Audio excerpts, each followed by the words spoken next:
Yo, what's going on, guys? It's the Draft Nerd, and it's Monday, which means it's another Mock Draft Monday. So without further ado, let's get into it.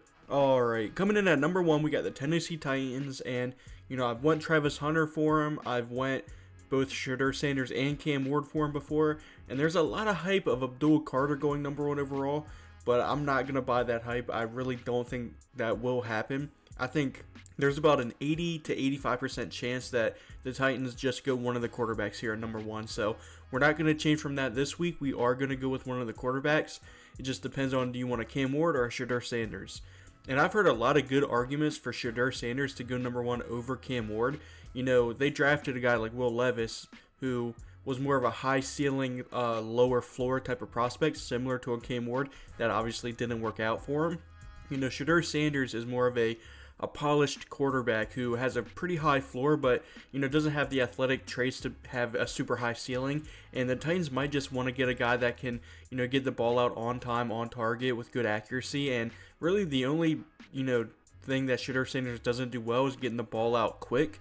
I think he holds on to the ball a little too long, but I think that can be coached out of him with good coaching. But I just don't think if you're picking number 1 overall that you're gonna play it safe and go with a Shedeur Sanders who just doesn't have that ceiling like a Cam Ward. So I'm gonna end up going Cam Ward, although I do hear the arguments for Shedeur Sanders and I think they're valid, but Cam Ward's just a better prospect in my opinion. Now moving on here to number 2, I don't think we're going to do trades in this mock draft, so we're just going to stick and pick for every team. And, with the Browns here, they could trade back. That is a possibility, and we'll explore that, as the weeks go on. But I really think it's between a Shedeur Sanders, a Travis Hunter, an Abdul Carter, or a Tetairoa McMillan. I think those are the 4 possibilities the Browns could go here at number 2. And, Shedeur Sanders is a very real possibility. I mean, Deshaun Watson, even with this setback, he might not play next season, but even if he's healthy, the Browns do not want him to play. They can't get rid of him, but they don't want him to play either. But I think it's more realistic that they look to free agency, like maybe get a Kirk Cousins on a cheap deal, Justin Fields, even a Sam Darnold might be available now that he didn't perform very well in the playoffs. I think that's a little bit more of a possibility, and I think they would want to, fill out that roster elsewhere with the 2nd overall pick, because it doesn't seem like they want to go into a full rebuild, and drafting a Shedeur Sanders kind of implies that you're going into a rebuild. So I'm going to stay away from Shedeur Sanders, and I'm going to look at one of these top 3 prospects in a Travis Hunter, Abdul Carter, or Tetairoa McMillan. And McMillan's a very solid option here. They do need a receiver, but I think that's the least of their worries right now. I think it's between Abdul Carter and Travis Hunter. Pairing up Abdul Carter with Myles Garrett just seems like a really, really fun idea. So that's what we're going to be exploring in this mock draft. We're going to get Abdul Carter, pairing him alongside probably the best edge rusher already in the NFL, and Myles Garrett. On to number 3 here, we got the New York Giants. And if there is one of the 2 quarterbacks still on the board at 3, I think they go with quarterback here.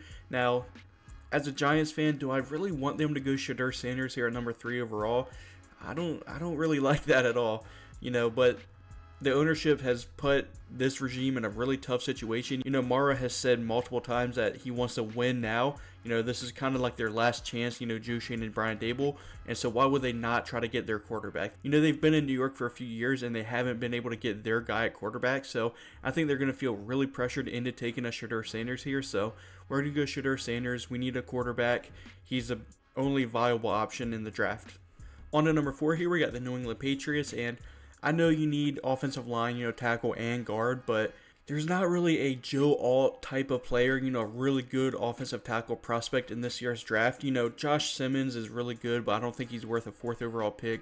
Patriots fans definitely don't like when I go Kelvin Banks for him at number 4, and Will Campbell's more of a guard than he is a tackle, and you're not going to take that at 4 either, in my opinion, so not really a offensive lineman worth taking at number 4, maybe if you trade down, but again, we're not doing trades, so we're going to look to go with Travis Hunter here.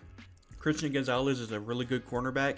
Adding a guy like Travis Hunter in that secondary will make it, even better, and he can also play offense and be a receiver, which is something that the Patriots absolutely are lacking. They don't really have that go-to guy, and although I don't think Travis Hunter will provide that for him, just because I think he's not going to be on the field on offense as much, but he could be a really good boost of production in that receiving game to go alongside with being a really good cornerback for him as well. So we're going to go with Travis Hunter here and hopefully maybe get a offensive lineman or, a receiver in the 2nd round.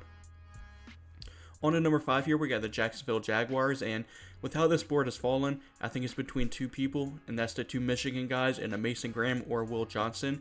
They don't really have much in the interior of that defensive line. Josh Allen and Trayvon Walker are really good on the edge, but they don't really have that monster in the middle, and I think Mason Graham could definitely be that for him. But they also could look to go with Will Johnson to be that, number 1 lockdown corner, and then have Tyson Campbell be that, cornerback 2 for him.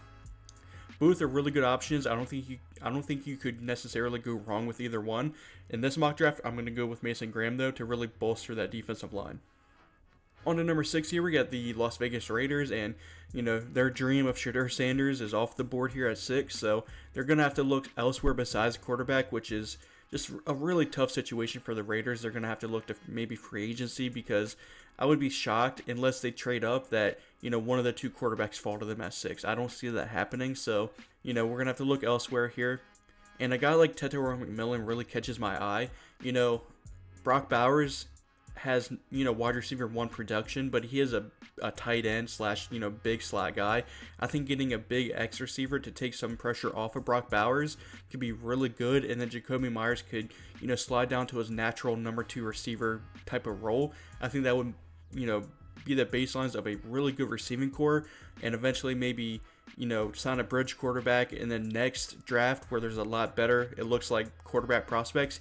You can get a quarterback prospect to go into a better situation with better receivers if you take Tetairoa McMillan here. So that's what we're going to do here, and then hopefully just, hopefully they get a bridge quarterback and then full-on go quarterback in next year's draft. Number 7 here, we got the New York Jets, and, they could also go quarterback here. Aaron Rodgers is most likely either retiring or going to another team, so he's not going to be on the team. They're going to be going into most likely a full-on rebuild.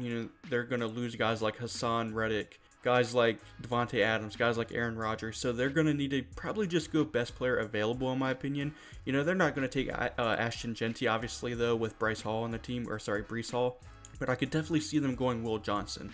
Sauce Gardner's obviously on the team, and he's a phenomenal player. Although he did have a bit of a down season, he's still one of the best cornerbacks in the league, if not the best. And Will Johnson is probably the best pure cornerback in the draft. Pairing them two up could be absolutely elite and make one of the best secondaries we've seen in a while. So we're going to go with Will Johnson to the Jets. On to number 8 here, we got the Carolina Panthers, and I just really like going defense for them, whether that's secondary or defensive line. And today I'm feeling like going defensive line here. We really haven't had many edge rushers go off the board so far, only Abdul Carter. So they have their pick of some really good edge rushers like a James Pierce Jr., a Mykel Williams, Shamar Stewart.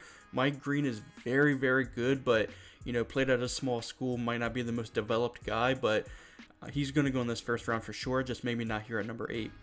Overall, I think James Pierce Jr. probably has the highest ceiling of the edge rushers still on the board. I think his best could be top 5, top 10 edge rushers in the league one day. He just has a bit of a lower floor too, just because he's mainly just an athletic guy right now. He doesn't really have the most refined pass rush moveset, but I think he can develop that, and I think the Panthers could get themselves a very, very good edge rusher, something that they are severely lacking right now. So we're going to go with James Pierce Jr. out of Tennessee for the Panthers. On to number 9 overall, here we got the Saints, and I think a sneaky selection here could be Malaki Starks.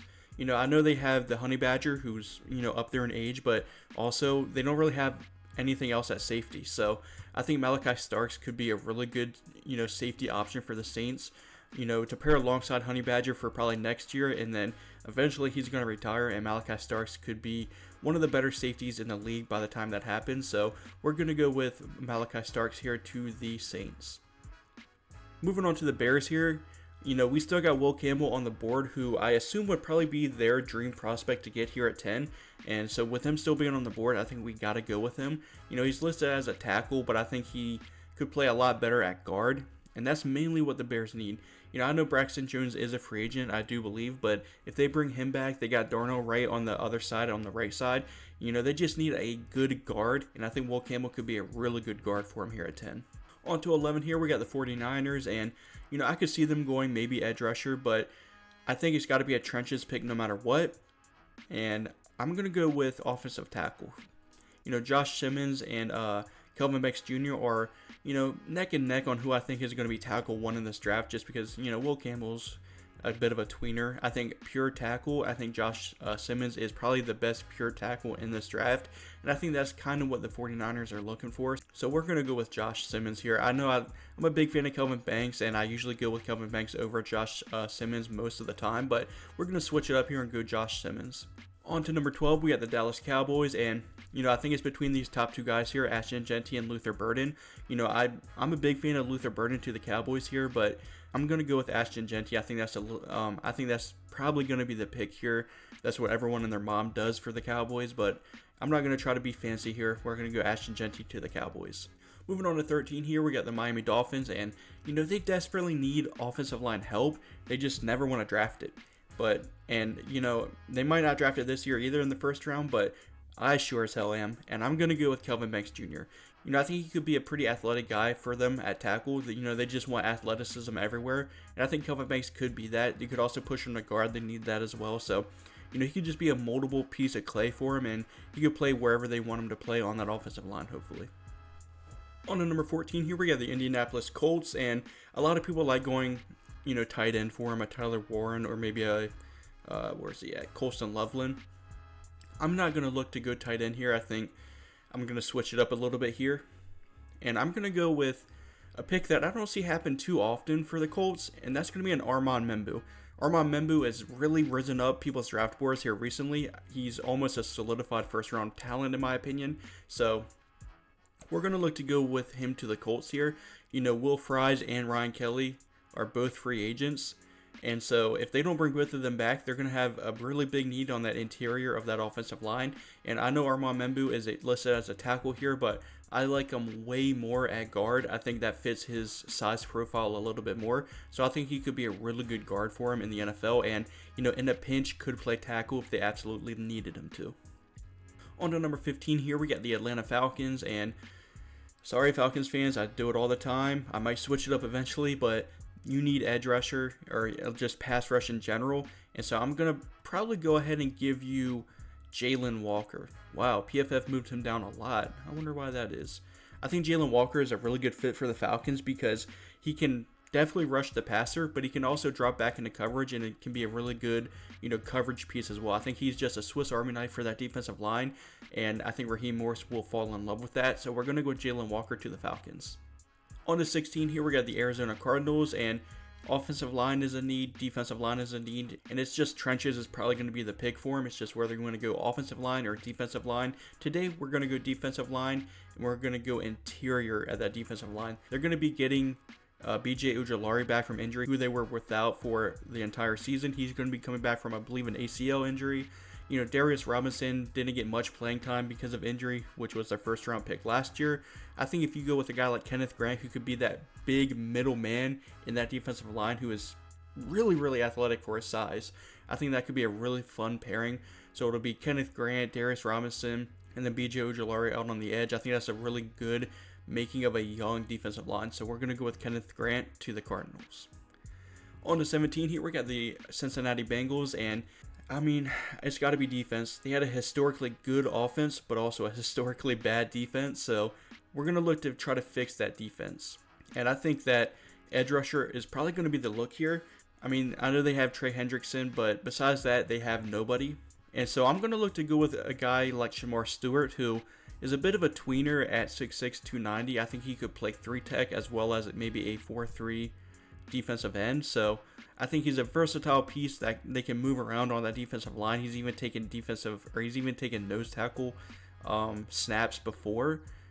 It was obviously in a pass rushing situation, but look, it shows here 371 snaps at outside of the tackle, 3 off ball, 117, over the tackle. He's playing the B gap, and then, like I said, even in the A gap. So I like him a lot. He's a versatile piece that I think could help that Bengals defensive line a lot. On to 18 here, we got the Seattle Seahawks, and I think this was my hardest, choice to make here. I think if the board falls this way, I think the Seahawks could be a prime trade down team, but we're not going to do trades. We're going to keep it simple. We're going to stick and pick, and I decided to go pass rush help for him. I know they have Boye Mafe, they have Chandler Nwosu, but I think that both of them aren't number one edge rushing type of players, and I think a guy like Mykel Williams could eventually be that for him. He's a bit of a raw prospect. He's got all the athletic traits you want in the world, but he hasn't quite put it together yet at Georgia. But I think if he's able to put it together, he could be a very, very high ceiling edge rusher for the Seahawks. So we're going to go with Mykel Williams out of Georgia. On to number 19, here we got the Tampa Bay Buccaneers, and I usually go this pick a lot, but I think they got to go pass rush. They have Yaya Diaby, but, aside from him, who else do they have out on that edge? So we're going to go with edge rusher here, and I think this is where we're going to go with Mike Green. I usually go with him at the back end of the first round a lot, but I think he could be a top 20 pick in my opinion, especially if the board falls this way. Nick Scorton is also a really good prospect, same with Jack Sawyer, but Mike Green's that really bendy, athletic guy, and I think Yaya Diaby and him could be a really solid pairing for him, so we're going to go with Mike Green, 19 overall to the Buccaneers. On to 20 here, we got the Denver Broncos, and I think this could be a tight end pick.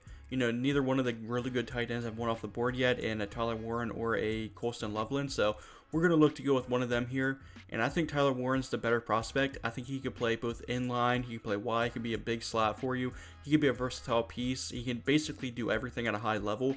He's one of the better tight end prospects we've seen in a while. He's not a Kyle Pitts type of player or even a Brock Bowers type of player, but he's just a very well-rounded, good tight end prospect, and I think that's what the Broncos could use because they don't really have a good tight end at all on the team. So Tyler Warren to the Broncos, I think that's a really good fit. On to 21 here, we got the Pittsburgh Steelers, and in this scenario, I don't see how they can pass up on a Luther Burden. Luther Burden's a really good prospect, but good prospects fall a lot, and I know the Steelers don't like going receiver in the first round, but if a guy like Luther Burden and his talent level falls to you at 21, I think you gotta take him. So we're going to go with Luther Burden to pair alongside with George Pickens. Luther Burden more of that slot player who's really good after the catch, and then George Pickens could be that, X receiver who can get those tough catches, deep down the field.